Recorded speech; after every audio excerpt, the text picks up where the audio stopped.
You ever wonder why the church ever gets such a bad rep? Why people just automatically assume that priests or pastors are child predators? Well, it's because of stories like this. A Port Charlotte priest was arrested Wednesday on multiple counts of capital sexual battery with allegations connected to his previous tenure in the 1980s as a priest in Iowa. Now, I'm all for one to point out that people's pasts aren't their present, but when it's sexual battery of a child, there's some things that you can accept and turn around and say, I did this and it will probably be okay. However, this is not one of those things. Charlotte County Sheriff's Office detectives and Dubuque, Iowa police worked together to arrest Leo P. Riley, 68-year-old, from his home in Port Charlotte. According to the Dubuque Police Department, 4 people reported being sexually abused by Father Riley from 1984 to 1986 when he was the associate pastor of Resurrection Parish in Dubuque. The victims were identified as grade school-aged boys, all serving as altar boys to Resurrection Parish. I can't believe that.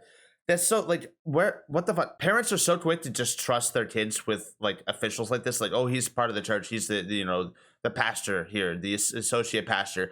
He's got to be a safe person to leave your kid around. No, it's not. I could never. Like, even if I did go back to church, even if I was going to church, I would never, not a single time, let my kid be there by themselves or without me. It wouldn't.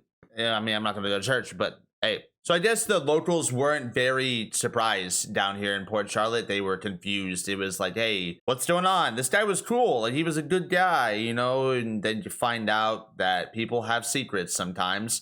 And you kind of got to get over that. It's once you find out someone is a child predator, you have to kind of just eliminate them. Like, they no longer exist to you, like, in a good way, like, at all. Like, all those nice things they may have done in the past, they don't amount to anything now. They don't.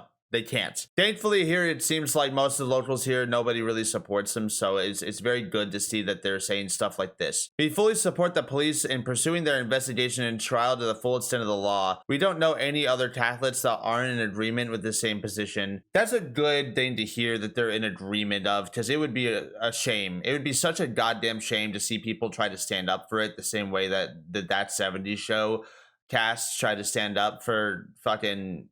Yeah, you guys know what I'm talking about. You know where I'm going with that. So yeah, that was it. Just a quick little showcase of another piece of shit who just does piece of shit things to people who don't deserve it. Just innocent children who are supposed to be in a safe environment. You're supposed to be in a safe environment. They're supposed to be safe.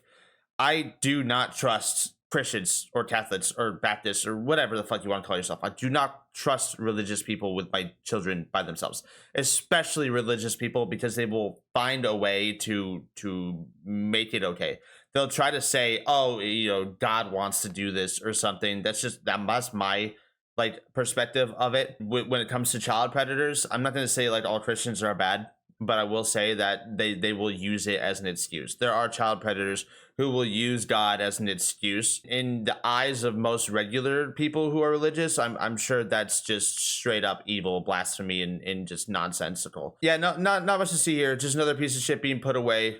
Engrave his face into your brain and remember to protect your children. Thank you. Complete.